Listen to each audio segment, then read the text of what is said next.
भारताचे पंतप्रधान नरेंद्र मोदी हे ओमान दौऱ्यावर आहेत। जॉर्डन, इथिओपियानंतर ते ओमानला पोहोचले। ओमानसह काही महत्त्वाचे करार अपेक्षित आहेत। विशेषतः ओमानसह मुक्त व्यापार करार करूनच मोदी भारतात परततायत। याही दौऱ्यात पंतप्रधानांचं जोरदार स्वागत करण्यात आलं। ओमान आणि भारताचे संबंधही फार जुने आहेत। ओमान मध्य पूर्वेतील सर्वात तटस्थ देश आहे, त्यामुळे प्रादेशिक सागरी सुरक्षेच्या दृष्टीने भारतासाठी ओमान हा महत्त्वाचा भागीदार देश आहे। पाहूया या भेटीतून भारतासाठी काय साध्य झाले ते आणि ओमान आणि भारताच्या आजवरच्या संबंधांवर एक नजरही टाकूया।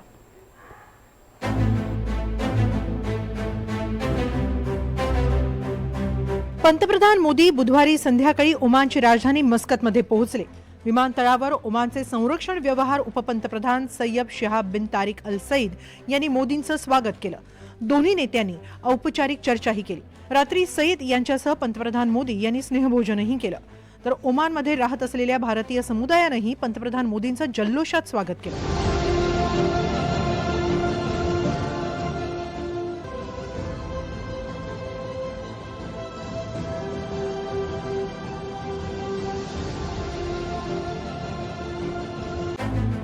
त्यावेळी त्यांच्यासाठी काही खास कार्यक्रमांचंही आयोजन करण्यात आलं। पंतप्रधानांनी तिथल्या भारतीय विद्यार्थ्यांशी देखील संवाद साधला। पंतप्रधानांशी संवाद साधता आल्यानं तिथल्या भारतीय रहिवाशांनी आनंदही व्यक्त केला। लेकिन मन की पूरी इच्छा है, भावना सब एकदम बोलते ना बहुत मस्त हो गई, बहुत मस्त हो गई एकदम। सही बोल रहे हैं। उनको कब से रूबरू मतलब हम ऐसे थे, हमको मौका मिलेगा मिलने, नहीं मिलेगा मिलेगा नहीं मिलेगा, और जैसे एक चांस मिला हम आ गए अंदर के मोदी जी को मिलना है, चलो चलते। सब पूरे ग्रुप वाले हम लोग आ गए, बोले एक मौका चाहिए, चलो निकलते। जय श्री राम बोलते और चलो निकल पड़ते। तो हम निकल पड़े और सुन लिया, और मैंने तो उधर टच कर लिया, तो मैं तो भाई धन्य धन्य हो गया अपना पीएम जी को लेके। हमको अंदर आने नहीं दे रहे थे, वो सब था, लेकिन लास्ट मोमेंट में जैसे ही हम लोगों को मतलब मौका मिला, हम तुरंत ही भाग के आए।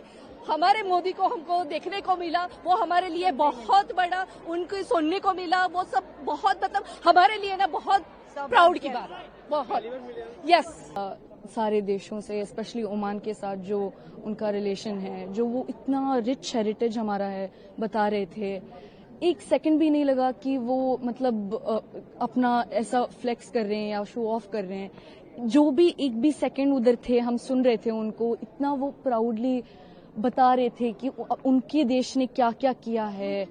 ऐसे युग पुरुष सदियों सदियों आते रहे, भारत को गौरवान्वित करते रहे। आज मोदी जी ने देश का नहीं पूरे विश्व का सम्मान बढ़ाया है, पूरे भारतीयों का सम्मान पूरे विश्व में बढ़ाया है। हम लोग ओमान में है, सब लोग बहुत ही गौरवान्वित महसूस करते हैं मोदी जी से। तर पंतप्रधानांसह वाणिज्य मंत्री पियुष गोयलही या दौऱ्यात सहभागी झाले। दोघांनी तिथल्या उद्योजकांसह संवादही साधला। बिझनेस समिटमध्ये बोलताना पंतप्रधान मोदींनी भारत ओमानमधील संबंधांना नवी दिशा मिळेल असं सांगितलं। आज की यह समिट भारत ओमान पार्टनरशिप को नई दिशा देगी, नई गति देगी और नई बुलंदियों तक पहुंचने में मदद करेगी। और इसमें आप सभी का बहुत बड़ा रोल है। फ्रेंड्स, आप भारत और ओमान के बिजनेस हमारे ट्रेड को रिप्रेजेंट करते हैं। आप उस विरासत के वारिस हैं जिसका सदियों का एक समृद्ध इतिहास रहा है। पंतप्रधान नरेंद्र मोदी यांनी ओमानचे सुलतान हैतम बिन तारिक यांची मस्कतमध्ये भेट घेतली। यावेळी सुलतान हैतम यांनी मोदींना काही पुरस्कार प्रदान केले, तसंच काही भेटवस्तूही दिल्या। यावेळी दोन्ही नेत्यांमध्ये द्विपक्षीय बैठकही पार पडली। यावेळी भारत आणि ओमान यांच्यात मुक्त व्यापार करारावर स्वाक्षऱ्याही करण्यात आल्या। सिपा करारावरील चर्चा नोव्हेंबर 2023 मध्ये सुरू झाली होती। भारताच्या 7,000हून अधिक वस्तूंना ओमानच्या बाजारपेठेत विनाशुल्क प्रवेश मिळणार आहे। भारतीय वस्त्रोद्योग, चामड्याच्या वस्तू, दागिने आणि अन्न प्रक्रिया क्षेत्रांसाठी हा करार एक सुवर्ण संधी मानला जातोय। ओमान हा भारतासाठी आखाती देशांचं प्रवेशद्वार मानला जातोय। भारताला आफ्रिका आणि युरोपच्या बाजारपेठा काबीज करणं त्यामुळे सोपं होणार आहे। सुलतान हैतम बिन तारिक आणि पंतप्रधान मोदी यांच्यातील चर्चेत संरक्षण क्षेत्रावरही विशेष भर देण्यात आला. ओमानमधील दुक्म बंदर भारतासाठी सामरिकदृष्ट्या अत्यंत महत्त्वाचा आहे. हिंद महासागरात चीनच्या वाढत्या हालचालींना रोखण्यासाठी या बंदराचा वापर भारतीय नौदलासाठी फायदेशीर ठरणार आहे. दोन्ही देशांच्या तिन्ही सेना दलांमध्ये नियमित सराव करण्यावरही शिक्कामोर्तब झालं. भारताला आपली ऊर्जा सुरक्षा मजबूत करण्यासाठी ओमानची मदत मिळणार आहे. ओमान हा कच्च्या तेलाचा मोठा पुरवठादार तर आहेच, शिवाय आता ग्रीन हायड्रोजन आणि ऊर्जा क्षेत्रातही दोन्ही देश एकत्र काम करणार आहेत. नेट झिरोचं उद्दिष्ट गाठण्यासाठी ओमानमधील भारतीय गुंतवणूक येत्या काळात वाढणार असल्याचे संकेतही मिळत आहेत. भारत आणि ओमानच्या राजनैतिक संबंधांना 70 वर्ष पूर्ण होत आहेत. या निमित्तानं मस्कतमध्ये एका भव्य प्रदर्शनाचं आयोजनही करण्यात आलं. ओमानमध्ये वास्तव्यास असलेल्या लाखो भारतीयांच्या सुरक्षिततेबद्दल आणि हिताबद्दल सुलतान यांनी मोदींना आश्वस्तही केलं. सुलतान हैतम बिन तारिक यांची पाश्चात्य विचारसरणी आणि भारताशी असलेले जुने ऋणानुबंध यामुळे ही भेट अधिक स्नेहपूर्ण वातावरणात पार पडली. पंतप्रधान मोदींचा हा दौरा भारतासाठी केवळ व्यापार करार नसून ती एक रणनीतिक गुंतवणूक मानली जाते.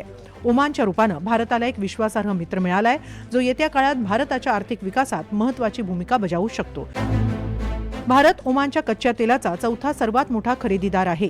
2023 मध्ये भारतानं सुमारे 4000 कोटी रुपयांचं कच्चं तेल खरेदी केलं.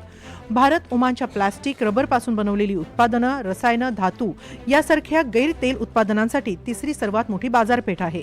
भारत आणि ओमान यांच्यातील आर्थिक आणि व्यावसायिक संबंध सातत्यानं वाढले आहेत. आर्थिक वर्ष 2023-24 मध्ये द्विपक्षीय व्यापार $8.947 अब्ज होता. भारतातून ओमानला तांदूळ, यंत्रसामग्री, जहाजं, विमानाचे सुटे भाग जातात. अॅल्युमिनियम उत्पादनं, खाद्यपदार्थ, फळं, भाज्या, मसाले, चहा, कॉफी तसंच मांस यासारख्या वस्तूंचीही निर्यात होते. तर ओमानमधून भारताला कच्चं तेल, इंधन, युरिया, रसायनं, प्लास्टिक, सिमेंट आणि अॅल्युमिनियमची निर्यात केली जाते. भारताचा लॉजिस्टिक करार असलेला ओमान हा एकमेव आखाती देश आहे. दोन्ही देशांमध्ये हा करार 2018 मध्ये पंतप्रधान नरेंद्र मोदी यांच्या ओमान दौऱ्यादरम्यान झाला होता. भारतीय नौदल आणि वायुसेना ओमानच्या सामरिक बंदरांचा, लष्करी तळांचा वापर करू शकतं. या कराराचा सर्वात महत्त्वाचा पैलू म्हणजे ओमानच्या दुक्म बंदरापर्यंत भारताची लॉजिस्टिक पोहोचू शकते. मात्र भारत ओमानमधले संबंध हे राजनैतिक संबंधांपलीकडे आहेत. भारत ओमान दरम्यान सुमारे 5000 वर्षांचं जुनं नातं आहे. भारत आणि ओमानचे संबंध सिंधू संस्कृतीकालीन आहेत. प्राचीन काळात मगन म्हणून ओमानची ओळख आहे. इसवी सन पूर्व 3000च्या सुमारास सिंधू संस्कृतीबरोबर सागरी व्यापाराचं मोठं केंद्र मानलं जात होतं. तांबे, दगड, मातीची भांडी आणि इतर वस्तूंचा व्यापार सागरी मार्गाने होत होता. ओमानमधून भारत आणि इजिप्तपर्यंत तांबे जात होतं, तर भारतातून कापड आणि इतर वस्तू इथं पोहोचत होत्या. जिसका सदियों का एक समृद्ध इतिहास रहा है. सभ्यता के आरंभ से ही हमारे पूर्वज एक दूसरे के साथ मैरीटाइम ट्रेड कर रहे थे. अक्सर कहा जाता है कि समंदर के दो किनारे बहुत दूर होते हैं, लेकिन मांडवी और मस्कत के बीच अरब सागर एक मजबूत ब्रिज बना है. एक ऐसा ब्रिज जिसने हमारे रिश्तों को मजबूत किया, कल्चर और इकोनॉमी को ताकत दी. आज हम विश्वास के साथ कह सकते हैं कि समंदर की लहरें बदलती हैं, मौसम बदलते हैं, लेकिन भारत ओमान की दोस्ती हर मौसम में और मजबूत होती है. तर ओमानला आज पश्चिम आशियातील सर्वात तटस्थ देश मानलं जातं. त्याच्या परराष्ट्र धोरणाची सर्वात मोठी ओळख म्हणजे तो कोणत्याही प्रादेशिक वादात उघडपणे एका बाजूने उभा राहत नाही. आखाती प्रदेशात जिथं Saudi Arabia, Iran, America, Iran आणि येमेन यांच्यात मोठे संघर्ष झालेत, तिथं ओमाननं नेहमी चर्चा आणि तोडग्याचा मार्ग निवडलाय. ओमानचे अमेरिका आणि इराण या दोन्ही देशांशी चांगले संबंध आहेत. 2015 मध्ये इराण अणु करार संबंधित बॅक चॅनल चर्चेत ओमान मध्यस्थ देशाच्या भूमिकेत होता. येमेन संकट आणि इतर प्रादेशिक तणावांमध्ये देखील ओमाननं शांततेचेच प्रयत्न केले. गल्फ कोऑपरेशन काउन्सिलचा सदस्य असूनही अनेक लष्करी मोहिमांपासून ओमाननं स्वतःला दूर ठेवलंय. येमेन युद्धातही त्यानं थेट लष्करी सहभाग नोंदवला नाही. ओमान हा जगातील सर्वात जुन्या राजेशाही देशांपैकी एक आहे. अल सईद वंश 1744 पर्यंत इथं सातत्यानं राज्य करतोय. सध्याचे सुलतान हैतम बिन तारिक 2020 पासून सत्तेत आहेत. अंतिम निर्णय इथं सुलतानाकडेच असतो. तरीही ओमान हा राजकीय दृष्ट्या स्थिर देश मानला जातो. असा हा स्थिर आखाती देश आणि भारत यांच्यातील स्थिर आणि जुने संबंध दोन्ही देशांसाठी आजही फायदेशीर ठरत आहेत. Bureau report, NDTV Marathi.